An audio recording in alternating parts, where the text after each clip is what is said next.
नमस्कार, मी श्रोते राहुल बुलेटिनमध्ये आपलं स्वागत करते आणि सुरुवातीला महत्त्वाची घडामोड आहे। केंद्रीय अर्थमंत्री निर्मला सीतारामन आज अर्थसंकल्प सादर करणार आहेत। अर्थसंकल्पाच्या माध्यमातून सर्वसामान्यांच्या आशा आकांक्षा पूर्ण होणार का याकडे जनतेचं लक्ष असेल। अर्थसंकल्पात रोजगार निर्मितीवर भर दिला जाण्याची शक्यता आहे। केंद्रीय अर्थमंत्री निर्मला सीतारामन सलग 9वा अर्थसंकल्प सादर करणार आहेत। त्यांनी राष्ट्रपती मुर्मूंची भेट घेतली।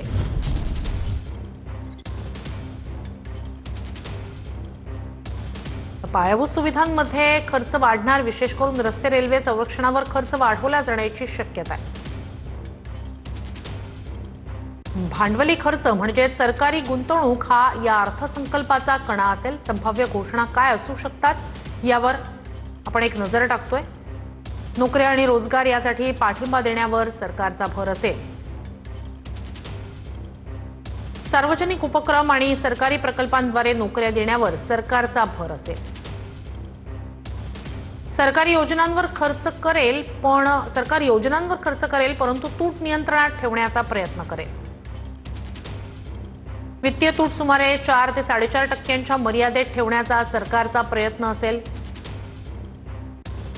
मध्यमवर्गीय आणि पगारदार व्यक्तींना काही कर सवलत मिळू शकते।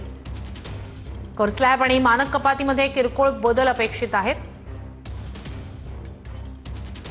या अर्थसंकल्पात मोठ्या कर कपातीची अपेक्षा नाही।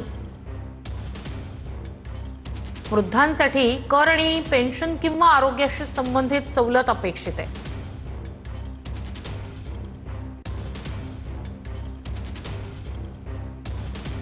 तर आजच्या या बजेट संदर्भात संजय राऊतांनी नेमकी काय प्रतिक्रिया दिली आहे पाहूया। 9वा अर्थसंकल्प निर्मला सीतारामन सादर करतायत। गरीब आणि मध्यमवर्गीयांना नाकी 9 त्याने आणू नये म्हणजे झालं। वर्षानुवर्षाची प्रथा परंपरा आहे। उद्योगपती, धनिक, व्यापारी यांचा हा पक्ष असल्यामुळे सध्याचा राजकीय पक्ष, सत्ताधारी पक्ष मार्गाने किंवा आडमार्गाने त्यांचं हित साधलं जातं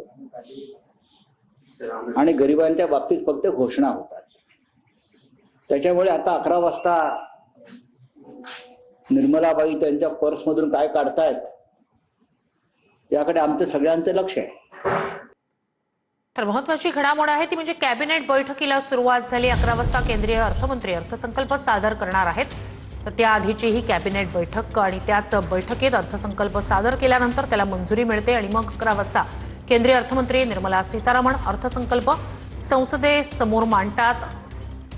सोनं चांदीवर आयात शुल्क वाढू शकतं। सोनं आणि चांदी या संदर्भात एक महत्त्वाची घडामोड, आयात शुल्क या दोन्हीवरचं वाढू शकतं अशी माहिती समोर येते। संसद भवनात सध्या कॅबिनेट बैठक सुरू आहे। या ठिकाणी अर्थसंकल्प कॅबिनेट बैठकीसमोर ठेवला जातो, त्याला मान्यता दिली जाते। अर्थसंकल्पासंदर्भातली केंद्रीय मंत्रिमंडळाची बैठक सध्या सुरू आहे।